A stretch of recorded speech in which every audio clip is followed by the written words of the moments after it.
Ja, moin moin, heute mal wieder ein neues Projekt und dank René. Ein schweres Projekt, würde ich sagen. Schauen wir mal. Also René ist jemand hier aus Göttingen, hat eine große Community auf verschiedenen Social-Media-Kanälen. Da kannst du ja vielleicht nochmal, sag mal nochmal was kurz dazu und auch wie sie dich da finden. Auf TikTok bin ich jetzt kurz vor 2,4 Millionen. Instagram mache ich. Ich mache eigentlich alles quasi, was es heutzutage gibt. Twitch, YouTube, TikTok, Insta und heiße überall René Schmock, quasi wie es hier auf dem Auto auch steht. Lassen wir Bodo einmal rüberschwenken. Jawohl, genau. Und du bist eben hier aus Göttingen und ja, Lederzentrum ist auch in Göttingen. Also sieht man, kennt man sich und dann hattest du ein Malheur an deinem Fahrzeug. Da hat Bodo schon ein paar Aufnahmen gemacht, die können wir jetzt mal einblenden. Und da seht ihr, es war Batteriesäure, ne? Ja, da ist eine Autobatterie, haben wir hinten drauf gestellt, die ist umgekippt und natürlich ausgelaufen.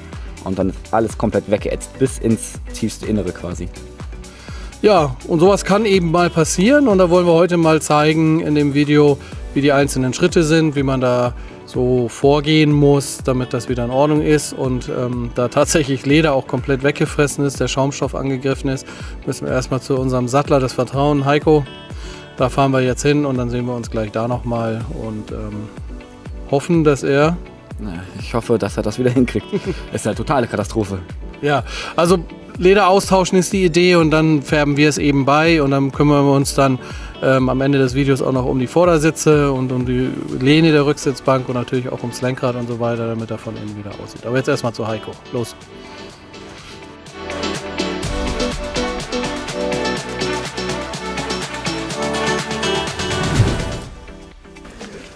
Ja, wie angedroht bei Heiko. Danke, dass du den Spaß mitmachst. Klar, du hast gerne. es noch nicht gesehen, ne? Nein, noch nicht. Und ich wollte gerade schon mal reinlunzen, aber dürfte ja noch nicht.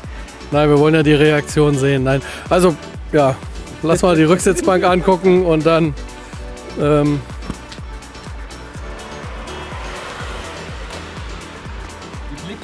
Ich bin froh, dass ich gerade eine Maske auf habe, dann seht ihr meinen Mund nicht. Was war's? Batteriesäure? Alles klar. Ja. Ja, es ist natürlich extremst geschrumpft. Mit allem drum und dran. Gucken, wie viel davon betroffen ist, wie viel wir austauschen müssen. Es ist auch mit in die Lehne reingezogen. Warte, ich muss mal ganz kurz ein bisschen dichter rein. Ja, also es ist so, dass meine Idee war, Heiko, dass du so viel austauschst, was halt ausgetauscht werden muss. Ja. Nimmst ein Leder, was eine ähnliche Narbung hat. Genau. Und wenn du alles vernäht und eingebaut hast, dann färben wir es ein. Wenn sich das organisatorisch so machen lässt, dann können wir den Zuschnitt schon mal vorfärben. Vielleicht, Klar, ne? ja, selbstverständlich. Wenn die Farbe zu weit abweicht. Ich weiß jetzt nicht genau, was für ein Leder du... Willst du ein pigmentiertes Leder nehmen oder willst du... Selbstverständlich, ist ja Standard. Ne? Das wird es auf alle Fälle werden. Ja. Aber kein Crustleder, das meinte ich, ne? Also Nein. sonst nehmen wir bei Oldtimer nehmen wir ja gerne Crustleder. Ist ganz klar, aber die Ausrüstungsverfahren bei den heutigen Autoledern sind halt was ganz anderes und dementsprechend bleiben wir schon bei dem derzeitigen Stand der Technik. Genau. Ne? Also es ist schon so, dass es auch Crustleder gibt, was chrom gegerbt oder synthetisch gegerbt ist. Also es gibt nicht nur pflanzlich gegerbtes Crustleder. Die Schwierigkeit ist meistens, dass die so vorbereitet sind, dass sie eher für Möbel geeignet sind. Und deshalb empfehlen wir schon, dass man eigentlich ein fertiges Leder nimmt, ein pigmentiertes, guckt, ob man eine gute Narbung hat, die ist wichtiger als die Farbe in dem Fall. Und dann guckt man eben, ob man von der passenden Narbung was hat, was farblich schon mal nicht so schlecht passt. Und dann trennst du ja alles auf, machst den Zuschnitt, gibst uns den Zuschnitt, wir färben den schon mal vor, damit er schon mal in die Richtung so ist. Und danach ja, nähst du alles wieder zusammen. Genau. Und dann machen wir den finalen Farbauftrag und dann kümmern wir uns auch um die Vordersitze und das Lenkrad. Zeitaufwand, was schätzt du, wie lange dauert sowas? Dort liegen wir jetzt so circa bei 5-6 Stunden auf alle Fälle. Ja, für Ausbauen. Zuschneiden, zusammennähen und wieder aufziehen. Ja, okay. Gut, dann beobachten wir dich mal beim Ausbau. Ne? Okay. Das Auto wollten wir wieder mitnehmen, wenn es okay ist. Ja. Und dann genau, lassen wir die Rücksitzbank hier und dann ja, meldest dich, wenn du alles zerlegt hast. Ich komme dann mit Sicherheit heute Mittag schon vorbei und bringe das Leder, was ihr dann schon mal vorher einfärben könnt. Ja, perfekt. Na? Gut, dann sehen wir uns wieder beim Vorfärben und Zwischendurch macht Heiko noch ein paar Bilder, wie gehabt. Kennst ja Genau. das Prozedere. Ja. Und dann wollen wir mal gucken, ob René noch was sagen möchte. Ich muss dir ganz ehrlich sagen, dass das in 6 Stunden schon gemacht wird, ich hätte das dauert jetzt länger. Oder? Ja, also die Netto-Arbeitszeit im Prinzip 6 Stunden. Ist natürlich so, dass wenn der Zuschnitt dann bei uns ist, dann brauchen wir noch mal so 2 Stunden, um das zu machen. Dann müssen wir eine Nacht warten, dass es nicht aneinander klebt, bevor es vernäht. Aber wir kriegen heute auf jeden Fall schon den Zuschnitt hin, also die einzelnen Teile, die auch in der richtigen Farbe oder mehr oder weniger in der richtigen Farbe sind. Die finale Farbe machen wir dann, wenn alles zusammengenäht ist. Und dann kann Heiko es morgen zusammennähen. Und dann können wir ja, spätestens Donnerstag den Rest machen oder Freitag. Müssen wir mal gucken. Aber ich freue mich auch drauf, weil seitdem mein Auto oder seitdem das verätzt ist, habe ich das Auto quasi nicht mehr geschätzt, weil es mir quasi egaler geworden ist, weil man sich hinten auch nicht mehr hinsetzen konnte so richtig. Und ich freue mich einfach, wenn das wieder gut aussieht, dann kann ich das Auto auch wieder von A bis Z wieder quasi pflegen, selbst pflegen. Da freue ich mich drauf. Ja, genau, dann hat man wieder ein anderes Gefühl. Das ist so ein bisschen wie wenn man wenn man sich was Neues holt, der erste Fleck reißt das so emotional ein bisschen runter, ne? Aber wenn man den dann wegbekommt, dann ist es wieder da. Gut, also dann ans Handwerk. Heiko, danke. Gerne.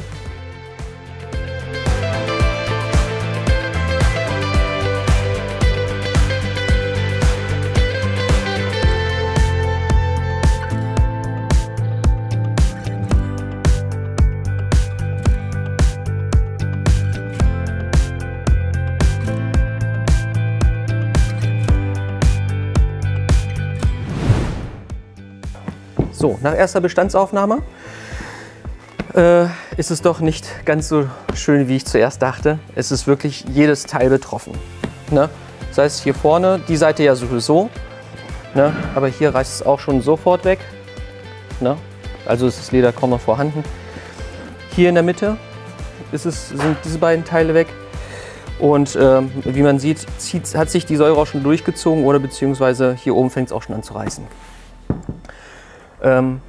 Das hier würde man hinkriegen, oder das kriegt ihr immer gut hin. Aber ansonsten austauschen der Teile würde ich sagen, diese 5. Dieses Teil hier kann man lassen, dieses Teil und dieses Teil muss ausgetauscht werden. Und das hier kann man lassen und die Seitenbögen. Das war's. Das ist nicht besonders viel. Ja, alles klar. Ich bin jetzt gerade hier ein bisschen am Zerlegen gewesen schon. Werde jetzt das alles noch weiter auftrennen, dann zuschneiden und dann bekommt ihr die Teile zum Tönen.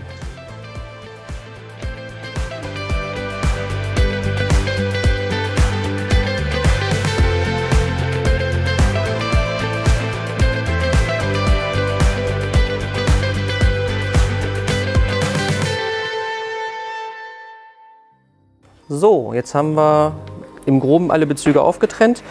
Und das Einzige, was so ein bisschen schön von der Narbung her passt, ist dieses Leder, was wir haben.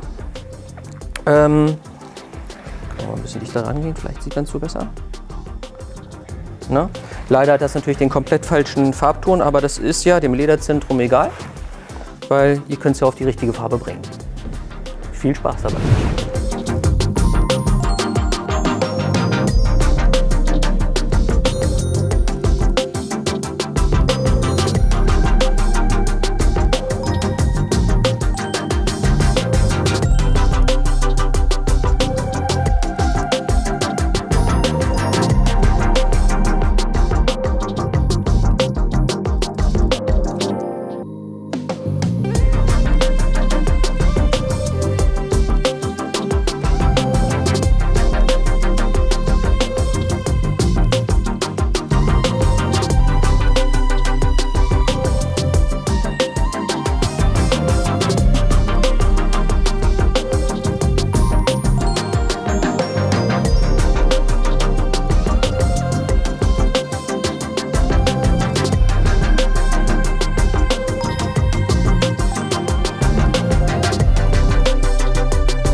So, ihr habt ja die Verwandlung schon gesehen, aber nichtsdestotrotz bin ich natürlich gespannt, was der Inhaber dieses Fahrzeuges dazu sagt. Und deshalb haben wir nochmal René eingeladen. Ihr seht, draußen ist gerade Schneesturm. Deshalb haben wir das Auto reingefahren. Ist noch ein bisschen nass, aber sag mal, was ist gut? Wie ist gut, was soll ich sagen? Das ist einfach von drinnen, als würde ich das Auto gerade aus dem Werk holen. Es ist ja wirklich komplett wie neu. Es ist wie neu. Vor allem die Vordersitze hätte ich niemals gedacht, dass das überhaupt möglich ist aus diesen Randsitzen. Es ist ja so, als wäre es ein neuer Sitz. Also aus meiner Sicht raus. Ja. Sieht aus wie ein neuer Sitz. Ist krass. Ja, du sagtest gerade, also hinten hattest du schon irgendwie eine Erwartung, dass es gut aussieht, weil wir ja eben auch bei Heiko waren, der hat es neu gepolstert oder beziehungsweise neues Leder reingemacht und dass wir die Farbe anpassen können, da hast du einfach drauf vertraut, ne? Ja, das habe ich mir auch nicht so kompliziert vorgestellt, oder weil man sattelt das neu, färbt das vielleicht, aber die Vordersitze waren ja komplett nicht nur durchgesessen, sondern das war ja, man hat ja gesehen, das war ja weg. Also dieses Leder war ja weggesessen. Und das ist einfach wie hätte man sie neu bezogen, obwohl man sie nicht neu bezogen hat. Ja, genau. Ja, also es ist ja ein pigmentiertes Leder, also das heißt, dass auf dem durchgefärbten, also gegerbten, durchgefärbter Lederhaut eben eine Farbschicht oben drauf ist und deshalb nennt man das dann pigmentierte Leder und diese Farbschicht nennt man bei Lederzurichtung und die war eben weg, ne? Genau, und die haben wir komplett neu aufgebaut. Lenkrad noch gemacht. Was jetzt noch ansteht ist, da werden wir irgendwann mal später, Mittelkonsole haben wir gesehen, dass noch so eine, irgendwie ist das, keine Ahnung, abgerieben oder vielleicht auch mal was. Wenn ich fahre, fahre ich immer so. Ja. Und durch diese Bewegung ist halt das komplett weggerieben. Ah, okay. Aber auch zu dem Lenkrad, das ist ja, wenn man das jetzt so sieht, sieht es ja erstens auch aus wie ein neues Lenkrad. Aber wenn man dieses Vorher-Nachher sieht, ne, das finde ich auch richtig extrem. Hast du das Vorher-Nachher gesehen? Ja, klar. Geisteskrank. Ja. Gut, also dann, ich glaube, wir haben jemanden glücklich gemacht. Wir sind auch glücklich, weil das war ein echt geiles Projekt, weil es auch so dieses, das Extreme quasi. Das Extreme wir da hinbekommen haben, genau, und das ist schön. Vielen, vielen Dank, dass du das mitgemacht hast. Auch vielen Dank, dass du deine Community mit Informationen versorgt hast und ich bin ja auch dankbar. Hat uns Spaß gemacht und genau, wenn du das Ding verkaufst, dann hol dir nicht ein neues Auto, sondern ein altes. Dann können wir ein neues Projekt machen, genau. Oder ich hole ein neues, wenn es erstmal wieder ranzig ist, so wie ich es halt dann vielleicht doch nicht behandeln sollte, komme ich wieder. Ja. Machen wir. Also nochmal vielen, vielen Dank, dass du das mitgemacht hast. Auch an der Stelle nochmal vielen Dank an Heiko, vielen Dank an Burim, dass er das gemacht hat. Und dann hat man noch Bernhard aus Österreich da, der hat auch noch mitgearbeitet und dann das ganze Social-Media-Team und. Und dann sagt ja Stefan immer, ihr sollt liken, Daumen hoch, abonnieren und so weiter. Ihr wisst, was zu tun ist. Aber nicht nur bei mir, sondern die Glocke aktivieren, genau. Richtig. Und das Ganze nochmal bei dir auch und wo? Ich heiße überall René Schmock. Also wenn ihr Bock habt, René Schmock findet ihr überall. Twitch, YouTube, Instagram, TikTok, alles, was ihr euch vorstellen könnt. Ja. Wo wärst du am liebsten oder ist das egal? Tatsächlich. Wenn ich das aussuchen könnte? Ja, überall. Was ist jetzt auch gar nicht. Also überall, ne? Eventuell nochmal die eine oder andere App runterladen, wenn man das noch nicht hat. Ne? Genau, wichtig und richtig. Und dann geht's da rein. Genau. Naja, du machst ja auch manchmal so Aktionen, keine Ahnung, so Red Bull hast du mal erzählt, dass du da was raussuchst, dann gibt's dann einen besseren Preis und so. Also man kann da ja, wenn man dir folgt, kann man auch viel Geld sparen. Weil was viele immer nicht denken, wenn man über Influencer spricht, denkt man ja immer, das ist eine Krankheit. Aber im Endeffekt, ich spare selbst durch meine Codes, die man ja hat, spart man wirklich Geld. Vor allem bei den Heißluftfritteusen. Ach so, Heißluftfritteuse, das war dein Thema, genau. Heißluftfritteuse. Ich habe übrigens auch eine, funktioniert sehr, sehr gut. Meine Frau und Kinder lieben das Ding. Das weißt du gar nicht. Das weißt du gar nicht. Nein, also vielen, vielen Dank und für eine Krankheit bist du sehr sympathisch. Danke dir. Ne? Aber, auch, aber alle hier, sehr nett gewesen. Ja, cool. Danke dir. Also macht's gut, bis zum nächsten Mal. Ciao, ciao.